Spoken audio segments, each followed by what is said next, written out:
Hello all.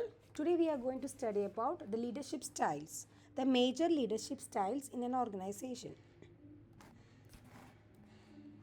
നമുക്കറിയാം leadership പല ഫോംസിലുണ്ട്. Each style has its unique characteristics and applications. So ഈ പ്രസൻറ്റേഷനിൽ നമ്മൾ മെയിൻലി 5 പ്രൈമറി ലീഡർഷിപ്പ് സ്റ്റൈൽസും അതുപോലെ തന്നെ എമർജിംഗ് അപ്രോച്ചസ് ഇൻ ലീഡർഷിപ്പ് സ്റ്റൈൽസൊക്കെയാണ് പഠിക്കുന്നത്. And first of all, there are mainly 5 primary leadership styles. Which are they? First one is autocratic. അതിന് authoritarian അല്ലെങ്കിൽ directive style എന്ന് വിളിക്കും. The leader has main control over decisions and he will take very minimal input from the team members. Team മെമ്പേഴ്സിൽ നിന്ന് വളരെ limited ആയിട്ടുള്ള സജഷൻസും കാര്യങ്ങളും മാത്രമാണ് കളക്ട് ചെയ്യുന്നത്. ആൻഡ് ദ സെക്കൻഡ് സിസ്റ്റമാണ് free rein system. Free rein system എന്ന് പറഞ്ഞാൽ എന്തായിരിക്കും?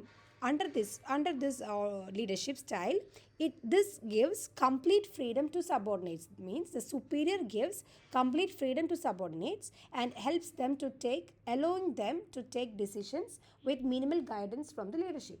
ലീഡറിൽ നിന്ന് വളരെ മിനിമം ഗൈഡൻസ് വെച്ച് സബോർഡിനേറ്റിന് കംപ്ലീറ്റ് ഫ്രീഡം കൊടുക്കുന്നതിനെയാണ് നമ്മൾ ഇതെന്ന് വിളിക്കുന്നത് ഫ്രീ റെയിൻ സിസ്റ്റം. പിന്നെ ഡെമോക്രാറ്റിക് സിസ്റ്റമാണ്. It is also called as participative or consultative style.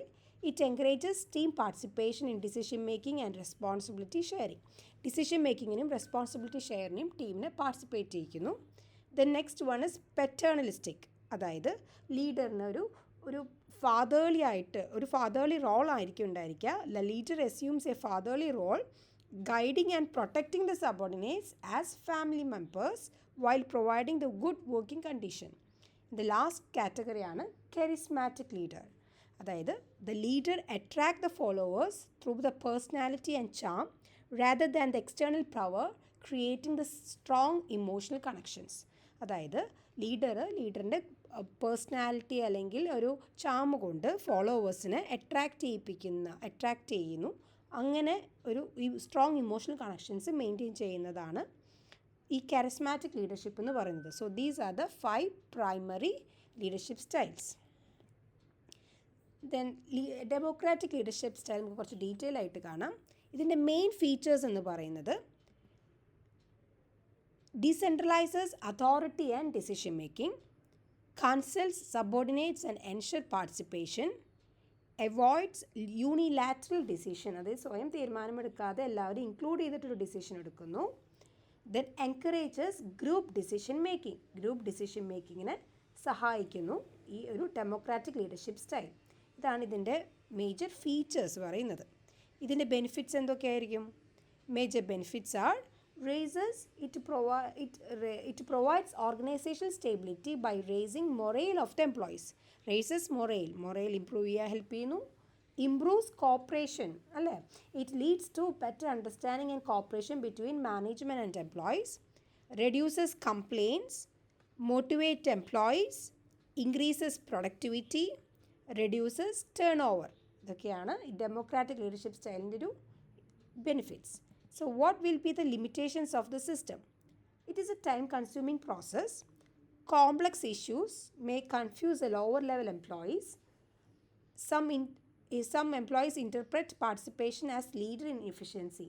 ഈ കൂടുതൽ ആൾക്കാരെ പാർട്ടിസിപ്പേറ്റ് ചെയ്യുമ്പോൾ ലീഡറിന് ഡിസിഷൻ എടുക്കാൻ ബുദ്ധിമുട്ടായതുകൊണ്ടായിരിക്കാം പാർട്ടിസിപ്പേറ്റ് ചെയ്യുന്നത് എന്നൊരു ഫീലിംഗ് ഫോളോവേഴ്സിൻ്റെ ഇടയിൽ നിന്ന് ഉണ്ടായേക്കാം എന്നാണ് പറയുന്നത്. അടുത്തതാണ് paternalistic leadership style. Here, the leader guides and protects his subordinates as members of his family. As the head of the family, the leader provides good working conditions and fringe benefits to his subordinates. This style has been particularly successful in Japan given its cultural background. അതായത് ഇവിടെ ഒരു fatherly ആയിട്ടുള്ള ഒരു ഫങ്ഷനാണ് leader ചെയ്യുന്നത്. Leader ആ സബോർഡിനേറ്റ്സിനെ ഫോളോവേഴ്സിനെ guide ചെയ്യുന്നു, protect ചെയ്യുന്നു as the members of his family. അതുപോലെ തന്നെ നല്ല വർക്കിംഗ് കണ്ടീഷൻസും അതുപോലുള്ള ആനുകൂല്യങ്ങളെല്ലാം ലീഡർ പ്രൊവൈഡ് ചെയ്യും. ഇത് ജപ്പാനിലാണ് മെയിൻലി ഈ ഒരു സിസ്റ്റം വരുന്നത്.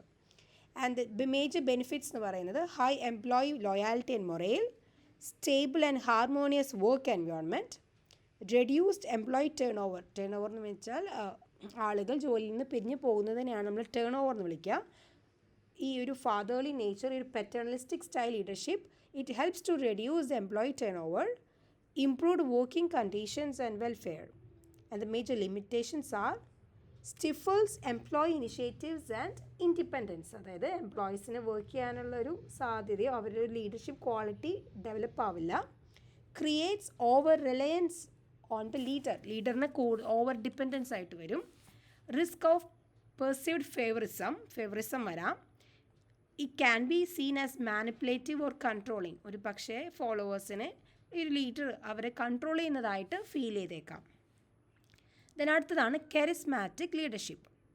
എ കെരിസ്മാറ്റിക് ലീഡർ നമ്മൾ കുറച്ച് മുമ്പ് പറഞ്ഞു. A charismatic leader attracts followers through personality and charm rather than formal authority. They possess an almost magical quality that draws people to them. ഇവരുടെ മേജർ ഫീച്ചേഴ്സ് ആണ് scans environment to read the moods and concerns. ഫോളോവേഴ്സിൻ്റെ മൂഡ്സും കൺസേണും മനസ്സിലാക്കാൻ അവർക്ക് easily സാധിക്കും. Adapts actions and words to suit the സിറ്റുവേഷന് suit ചെയ്യുന്ന ആക്ഷൻസും കാര്യങ്ങളൊക്കെ ചെയ്യാൻ അവരെ സിറ്റുവേഷൻ അനുസരിച്ച് പ്രവർത്തിക്കാൻ അവർക്ക് ചേഞ്ച് ചെയ്യാൻ പറ്റും. അവർ ഫ്ലെക്സിബിളാണ്, അഡാപ്റ്റബിളാണ്. Creates clear group identity separate from others. മറ്റൊരിൽ നിന്നും വേറൊരു ഗ്രൂപ്പ് ആയിട്ട് ഒരു ഗ്രൂപ്പ് ഐഡൻറ്റിറ്റി കൊണ്ടുവരാൻ അവർക്ക് സാധിക്കും. Position the group as superior to others.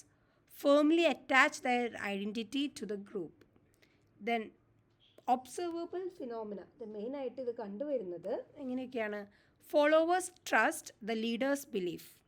Followers feel affection and willingly obey. അതായത് ഫോളോവേഴ്സിന് ലീഡേഴ്സിൻ്റെ ബിലീഫിലൊരു ട്രസ്റ്റ് ഉണ്ടായിരിക്കും. ലീഡേഴ്സ് പറയുമ്പോൾ അവർക്ക് പ്രോപ്പർ വില്ലിംഗ് ആയിട്ട് തന്നെ അവർ ഒബേ ചെയ്യും, അനുസരിക്കും. അവർക്കൊരു ഒരു അഫെക്ഷനേറ്റ് ആയിരിക്കും with the leader and emotional involvement in the mission. ഇപ്പോൾ ലീഡർ പറയുമ്പോൾ അവർ അത്രയും 100% അതിന് ഡെഡിക്കേറ്റ് ചെയ്ത് ചെയ്യാനുള്ളൊരു സാധ്യതയുണ്ട്. അങ്ങനെ നയിക്കുന്ന ലീഡേഴ്സിനെയാണ് നമ്മൾ കരിസ്മാറ്റിക് ലീഡേഴ്സ് എന്ന് വിളിക്കുന്നത്. ആ ഒരു ടൈപ്പ് ഓഫ് ലീഡർഷിപ്പിനെ കരിസ്മാറ്റിക് ലീഡർഷിപ്പ് എന്ന് വിളിക്കും. Then we are going to learn about emerging approaches to leadership. അതിൽ ഫസ്റ്റ് വൺ ആണ് leader participation model. And this model was developed by Vroom, Yetton and Jago in 1973. This model relates leadership behavior to decision-making participation through a sequential decision tree. അതായത് ഈ ഒരു theory relate ചെയ്യുന്നത് decision മേക്കിങ്ങിലേക്ക് leadership ബിഹേവിയറിനെയും പാർട്ടിസിപ്പേഷനെയും include ചെയ്യുന്നൊരു തിയറിയാണ്. ഇതെന്താ ചെയ്യുന്നതെന്ന് വെച്ചാൽ this model provides A set of rules to determine the form and amount of participative decision making in different situations. ഓരോ സിറ്റുവേഷനിലും ഒരു സിറ്റുവേഷനിൽ ഡിസിഷൻ എടുക്കുമ്പോൾ അതിൽ എത്രത്തോളം എംപ്ലോയി പാർട്ടിസിപ്പേഷൻ ഉണ്ട് അത് ഡിറ്റർമൈൻ ചെയ്യാനുള്ള ഒരു സെറ്റ് ഓഫ് റൂൾസാണ് ഈ ഒരു മോഡൽ നമുക്ക് പറഞ്ഞു തന്നിരിക്കുന്നത്. അപ്പോൾ ഇതൊരു ഡിസിഷൻ ട്രീ പോലെയാണ്. Requiring yes and no answers in each cases. ഓരോ കേസസിലും ഓരോ യെസ് ഓർ നോ ചോദിക്കുന്ന കുറച്ച് സെർട്ടൺ നമ്പർ ഓഫ് ക്വസ്റ്റ്യൻസ് ആണ് ഇവിടെ വരുന്നത്. ആദ്യത്തെയാണ് ദ ക്വാളിറ്റി റിക്വയർമെൻറ്റ്. അതായത് ഒരു ഡിസിഷൻ എടുക്കുമ്പോൾ എത്രത്തോളം ആ ടെക്നിക്കൽ ക്വാളിറ്റി ഇമ്പോർട്ടൻ്റ് ആണെന്ന് നോക്കണം. 2, കമ്മിറ്റ്മെൻറ്റ് റിക്വയർമെൻറ്റ്. എത്രത്തോളം ആ ഒരു ഡിസിഷനിലേക്ക് സബോർഡിനേറ്റ് കമ്മിറ്റ്മെൻറ്റ് എത്രത്തോളം ഇമ്പോർട്ടൻ്റ് ആണെന്ന് നോക്കണം. And the third one leaders information. അതായത് ഒരു ഹൈ ക്വാളിറ്റി ഡിസിഷൻ എടുക്കാൻ ഒരു സഫിഷ്യൻറ്റ് ഇൻഫോർമേഷൻസ് അവൈലബിൾ ആണോ. And the fourth one problem structure. Problem പ്രോപ്പറായിട്ട് സ്ട്രക്ചർ ചെയ്തിട്ടുണ്ടോ. അതുപോലെയുള്ള അഡീഷണൽ ഫാക്ടേഴ്സാണ് കമ്മിറ്റ്മെൻറ്റ് പ്രോബബിലിറ്റി. ഇപ്പോൾ നമ്മളൊരു ഡിസിഷൻ തന്നെ എടുക്കുകയാണെങ്കിൽ എന്താ പറയുന്നത്, ആ സബോർഡിനേറ്റ്സ് ആ ഡിസിഷൻ എടുക്കാൻ കമ്മിറ്റഡ് ആണോ. Then goal congruence. അതായത് സബോർഡിനേറ്റ്സ് ഓർഗനൈസേഷൻ ഗോൾസുമായിട്ട്, അതായത് ഒരു പ്രോബ്ലം സോൾവ് ചെയ്യുന്ന സമയത്ത് ഓർഗനൈസേഷൻ ഗോൾസ് അറ്റൈൻ ചെയ്യാൻ ശ്രമിക്കുന്നുണ്ടോ, മീൻസ് അത് ഷെയർ ചെയ്യപ്പെടുന്നുണ്ടോ. Then subordinate conflicts. Is conflict among subordinates over preferred solutions likely. അതായത് ഈ സബോർഡിനേറ്റ്സ് തമ്മിൽ ഒരു പെർട്ടിക്കുലർ സൊല്യൂഷൻ ഡെവലപ്പ് ചെയ്യുമ്പോൾ ആ സബോർഡിനേറ്റ്സ് തമ്മിൽ എന്തെങ്കിലും കോൺഫ്ലിക്റ്റ് ഉണ്ടോ. അതുപോലെ തന്നെ subordinate information. Do the subordinates have sufficient information to make a high quality decision. ഒരു ഹൈ ക്വാളിറ്റി ഡിസിഷൻ എടുക്കാൻ സബോർഡിനേറ്റ്സിന് ഇൻഫോർമേഷൻ ഉണ്ടോ. ഇതാണൊരു സീക്വൻഷ്യൽ ആയിട്ടുള്ള ക്വസ്റ്റ്യൻസ്. ഇത് ഓരോന്നും ആൻസർ ചെയ്യുമ്പോൾ നമുക്കൊരു അവിടെ ഒരു ലീഡർ പാർട്ടിസിപ്പേഷൻ മോഡൽ ഡെവലപ്പ് ചെയ്യാൻ പറ്റുമെന്നാണ് ഈ ഒരു അപ്രോച്ച് പറയുന്നത്. ആൻഡ് ദ സെക്കൻഡ് വൺ ആണ് transformational leaders. And who is A transformational leader? A transformational leader inspires and motivates followers to achieve extraordinary outcomes and personal growth beyond their self-interest. അതായത് ഒരു transformation leader അവരുടെ ഫോളോവേഴ്സിനെ inspire ചെയ്യുന്നു, motivate ചെയ്യുന്നു. അവരിൽ നിന്ന് കൂടുതൽ അവർ വളരെയധികം പ്രൊഡക്റ്റീവ് ആവാൻ വേണ്ടി അവരുടെ സ്വയം ഇഷ്ടങ്ങളൊക്കെ മാറ്റി വെച്ച് വളരെയധികം ഡെഡിക്കേറ്റഡ് ആയിട്ട് വർക്ക് ചെയ്യാനായിട്ട് ഒരു ട്രാൻസ്ഫോർമേഷൻ ലീഡർ ഹെൽപ്പ് ചെയ്യുന്നു. They articulate a compelling vision and empower their teams to reach their full potential. അവർ ഒരു അവരുടെ ടീമിനെ ഫോളോവേഴ്സിനെ വളരെയധികം എംപവർ ചെയ്യും. അതുപോലെ അവർക്കൊരു വലിയൊരു വിഷൻ ഉണ്ടായിരിക്കും. ആ ഒരു വിഷനിലേക്ക് എത്താൻ ആ ടീമിനെ മൊത്തത്തിൽ വളരെയധികം എംപവർ ചെയ്ത് അവരുടെ ഫുൾ പൊട്ടൻഷ്യൽ യൂസ് ചെയ്ത് ആ ഒരു ഓർഗനൈസേഷൻ ഗോൾ അച്ചീവ് ചെയ്യാൻ സഹായിക്കുമെന്നാണ് പറയുന്നത്. ഇനി ഇങ്ങനെയുള്ള ലീഡേഴ്സിൻ്റെ കീ ഫീച്ചേഴ്സാണ്. ഒന്നാമത്തെയാണ് ഐഡിയലൈസ്ഡ് ഇൻഫ്ലുവൻസ്. അതായത് അവർ റോൾ മോഡലായിട്ടാണ് ആക്ട് ചെയ്യുന്നത്. Acts as a role model earning respect and trust. They earn respect and trust from the followers. അവർക്ക് ഫോളോവേഴ്സിൽ നിന്ന് റെസ്പെക്റ്റും ട്രസ്റ്റും എല്ലാം കിട്ടും. ദെൻ രണ്ടാമത്തതാണ് ഇൻസ്പിറേഷണൽ മോട്ടിവേഷൻ. അവർ ഒരു വിഷനിലൂടെ ഒരു ഇൻസ്പയറിങ് ആയിരിക്കും അവർ ചെയ്യുന്നത്. ഒരു എന്തൂസിയാസവും ആ ഫോളോവേഴ്സിൻ്റെ ഇടയിൽ ഒരു ഒരു കമ്മിറ്റ്മെൻറ്റ് ഡെവലപ്പ് ചെയ്യാൻ അവർക്ക് സാധിക്കും. Intellectual stimulation. ഈ transformation leaders encourages the creativity, innovation and independent thinking. കുറച്ച് ഇൻഡിപെൻഡൻറ്റ് തിങ്കിങ്, ഇന്നോവേഷൻ, ക്രിയേറ്റിവിറ്റി ഒക്കെ കൊണ്ടുവരാൻ സാധിക്കുന്നു അവർക്ക് ട്രാൻസ്ഫോർമേഷൻ ലീഡേഴ്സിന് സാധിക്കും. And individualised concentration. ഈ ട്രാൻസ്ഫോർമേഷൻ ലീഡേഴ്സ് എന്ത് ചെയ്യും? They provides personal attention, coaching and development opportunities to the followers. Then എങ്ങനെയാണ് ഇതെല്ലാം ഫോളോവേഴ്സിന് ഇമ്പാക്റ്റ് ചെയ്യപ്പെടുന്നത്? Increased motivation and engagement, higher level of performance, development of individual capabilities, stronger sense of purpose and commitment. Then അടുത്തതായിട്ട് വരുന്ന ഒരു തിയറിയാണ്, emerging തിയറിയാണ് charismatic leadership theory. ഇത് നമ്മൾ നേരത്തെ കണ്ടതാണ്. കരിസ്മാറ്റിക് ലീഡർ എന്താണ് നമ്മൾ പറഞ്ഞു.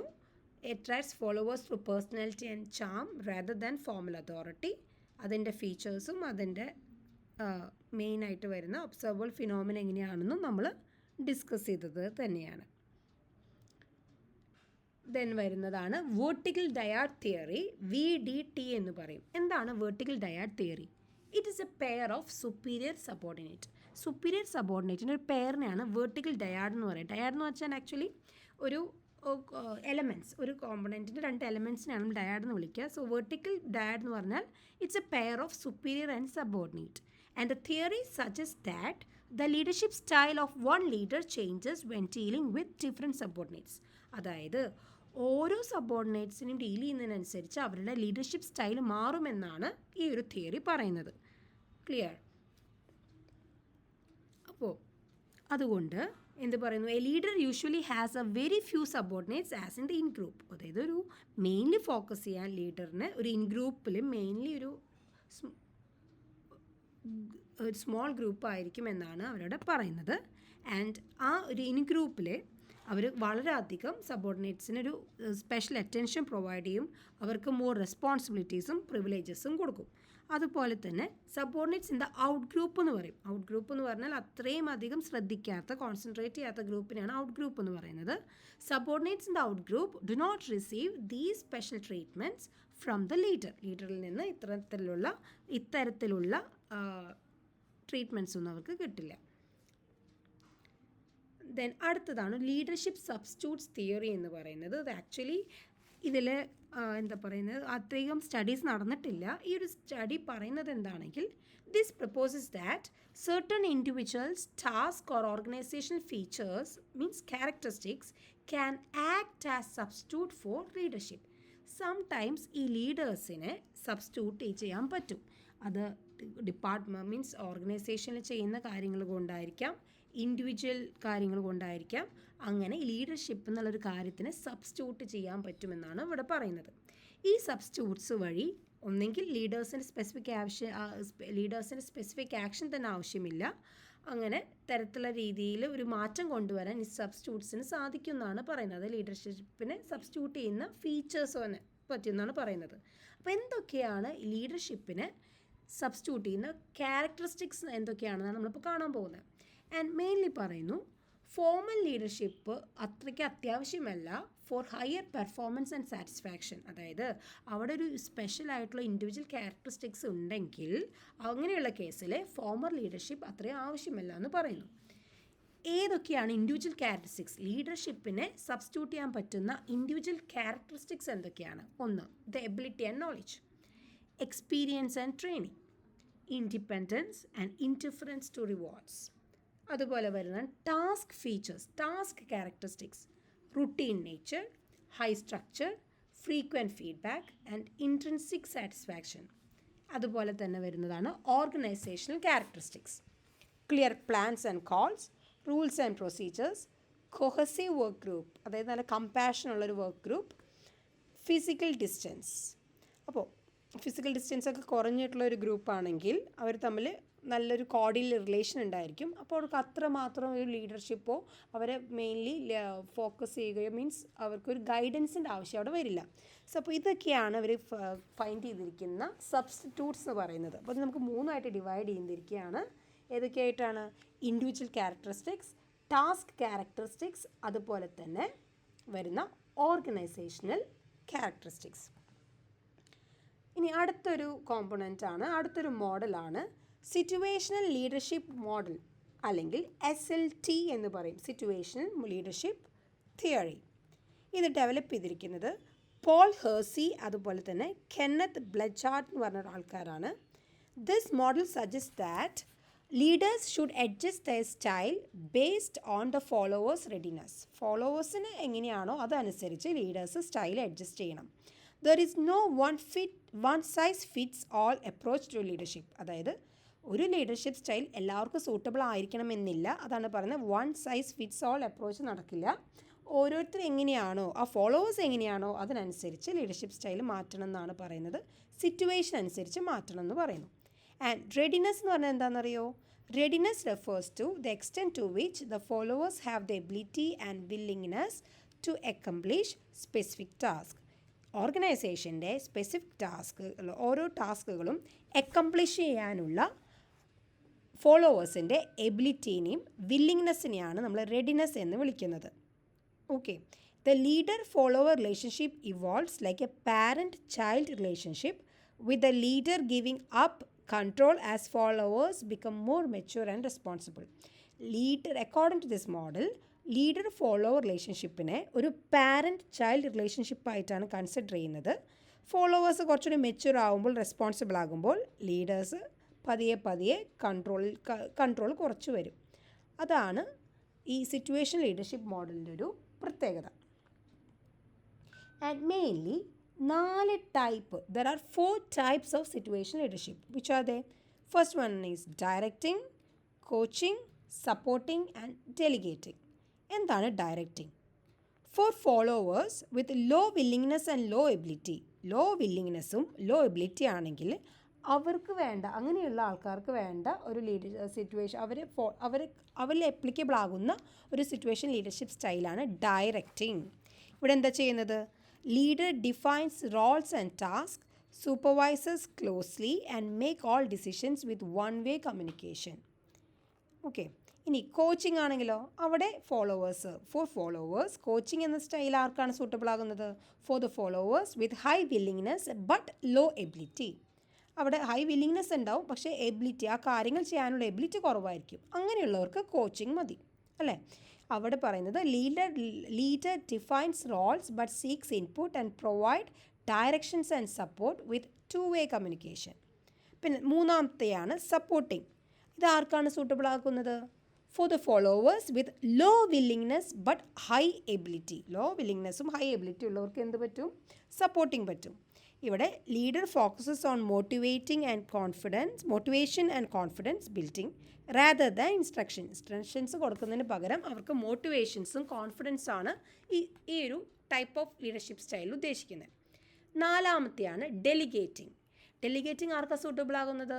Suitable for followers with high willingness and high ability.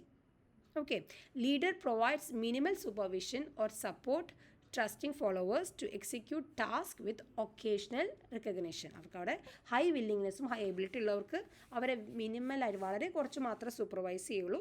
അവർക്ക് കുറച്ച് സപ്പോർട്ട് മാത്രം കൊടുത്താൽ മതിയാവും. അവർ വളരെ നന്നായിട്ട് തന്നെ ടാസ്കുകളൊക്കെ എക്സിക്യൂട്ട് ചെയ്യുമെന്നാണ് അവിടെ പറയുന്നത്. ദെൻ നെക്സ്റ്റ് നമ്മൾ ചെറിയൊരു കാര്യം കാണാൻ പോകുന്നത്, how do transactional leaders differ from transformational leaders. അത് തമ്മിലുള്ളൊരു കോമ്പിനേഷനെയാണ് നമ്മൾ നോക്കുന്നത്. Mainly transformational versus transactional leadership എന്ന് പറയുന്നത് ഇതിൻ്റെ ഒരു കോമ്പിനേഷനാണ്. നിങ്ങൾ കാണുന്നത് പോലെ ലീഡർഷിപ്പ്, വിഷണറി ചേഞ്ച്, പെർഫോമൻസ് എന്നുള്ള ഇതിൻ്റെ ഒരു കോമ്പിനേഷനെയാണ് ഈ transformational as well as transactional എന്ന് വിളിക്കുന്നത്. And transformational leadership is built upon the transactional leadership but goes beyond it. അതായത് ട്രാൻസ്ഫോർമേഷൻ ലീഡർഷിപ്പ് ഡെവലപ്പ് ചെയ്യുന്നത് ഈ ട്രാൻസാക്ഷണൽ ലീഡർഷിപ്പിനെയാണ്, അതിൻ്റെ മുകളിലാണ്. മീൻസ് അത് ട്രാൻസാക്ഷണൽ ലീഡർഷിപ്പ് ഇൻക്ലൂഡ് ചെയ്യുന്നതാണ് ഈ ട്രാൻസ്ഫോർമേഷണൽ ലീഡർഷിപ്പ് എന്ന് പറയുന്നു. ആൻഡ് ട്രാൻസ്ഫോർമേഷൻ ലീഡർഷിപ്പ് ഉണ്ടെങ്കിൽ അവിടെ ടേൺ ഓവർ റേറ്റ്സ് കുറവായിരിക്കും, lower turnover rates, higher productivity and higher employee satisfaction compared to purely transactional approaches. നമുക്കിത് തമ്മിലുള്ള ഡിഫറൻസസ് ഒന്ന് നോക്കാം. First one, focus. Transformation leadership ആണെങ്കിൽ അവിടെ ഫോക്കസ് ചെയ്യുന്നത് for inspiring and empowering the followers for the growth and extraordinary outcomes. Whereas transaction leadership ആണെങ്കിലോ അവിടെ motivating performance through rewards and punishment, managing by exception. And transformational ആണെങ്കിൽ അവരുടെ ഒരു motivation style intrinsic മോട്ടിവേഷനാണ്. അതായത് അവർ higher ideals and വാല്യൂസിനാണ് കൂടുതൽ ഇമ്പോർട്ടൻസ് കൊടുക്കുന്നത്. വെറാസ് ട്രാൻസാക്ഷണൽ ആണെങ്കിൽ അതൊരു എക്സ്ട്രിൻസിക് മോട്ടിവേഷനാണ്. അത് മെയിൻലി സെൽഫ് ഇൻട്രസ്റ്റ് ബേസ്ഡ് ആയിരിക്കും. അതായത് ഒരു കാര്യം കംപ്ലീറ്റ് ചെയ്യുമ്പോൾ, ഒരു പെർട്ടിക്കുലർ ടാസ്ക് കംപ്ലീറ്റ് ചെയ്യുമ്പോൾ അവർ റിവാർഡ് ചെയ്യുക, അത് കംപ്ലീറ്റ് ചെയ്തില്ലെങ്കിൽ അവർ പെനാൽറ്റി കൊടുക്കുക, അങ്ങനെയുള്ളതിനാണ് എക്സ്ട്രിൻസിക് മോട്ടിവേഷൻ എന്ന് പറയാം. മറ്റിടത്ത് കൂടുതൽ അവരുടെ വാല്യൂസിനെയും അവരുടെ എത്തിക്സിനെയൊക്കെയാണ് കൂടുതലായിട്ട് അപ്പീൽ ചെയ്യപ്പെടുന്നത്. And the third one, relationship. Leader act as a role model, coach and mentor, fostering the trust and respect. Whereas in case of transactional leadership, the leader acts as a manager, supervising and controlling tasks based on established rule and outcome. In case of transformational leadership, there will be higher employee satisfaction and lower turnover rates, increased productivity and personal development. And in case of transactional leadership, achievement of defined goals, maintenance of status quo, efficiency within the existing structures. അതായത് particular organisation goal achieve ചെയ്യുക, ആ ഒരു ഓർഗനൈസേഷൻ്റെ ഓരോരുത്തരുടെ role, ആ പൊസിഷനെ maintain ചെയ്യുക എന്നുള്ളതൊക്കെ ആയിരിക്കും transaction ലീഡർഷിപ്പിൻ്റെ പ്രത്യേകതയെങ്കിൽ, transformation ആണെങ്കിൽ അവിടെ എംപ്ലോയി സാറ്റിസ്ഫാക്ഷൻ ഉണ്ടാകും, ടേൺ ഓവർ റേറ്റ് കുറവായിരിക്കും, പ്രൊഡക്ടിവിറ്റി ഇൻക്രീസ് ചെയ്യപ്പെടും, അതുപോലെ തന്നെ പേഴ്സണൽ ഡെവലപ്മെൻറ്റ് ഉണ്ടാകുമെന്ന് പറയുന്നു. ആൻഡ് ഒരു കാര്യം ശ്രദ്ധിക്കേണ്ടത്, എല്ലാ സിറ്റുവേഷനിലും ഓരോ സെയിം ലീഡർഷിപ്പ് സ്റ്റൈൽ വർക്ക് ചെയ്യില്ല. No single leadership style works in all situations. Leaders എന്ത് ചെയ്യണം? ആ ഫോളോവേഴ്സ് റെഡിനെസ് അനുസരിച്ചും ആ കോണ്ടെക്സ്റ്റ് അനുസരിച്ചും മാറണം എന്നാണ് പറയുന്നത്. സോ ഇന്നത്തെ ക്ലാസ്സിൻ്റെ കീ ടേക്ക് അവേസ് എന്ന് പറയുന്നത് ഫസ്റ്റ് വൺ അതാണ്, no single leadership style works in all situations. രണ്ടാമത്തെ മേജർ കാര്യം, transformational leadership builds on transactional leadership and produces higher level of employee effort, satisfaction and lower turnover. And the third one, leaders should consider followers' ability and willingness when choosing their leadership approach. Leadership approach choose ചെയ്യുമ്പോൾ leaders ഈ ഫോളോവേഴ്സിൻ്റെ വില്ലിങ്നെസ്സും എബിലിറ്റിയും consider ചെയ്യണമെന്ന് പറയുന്നു. So learn very well. എന്തെങ്കിലും doubts ഉണ്ടെങ്കിൽ feel free to ask. Thank U.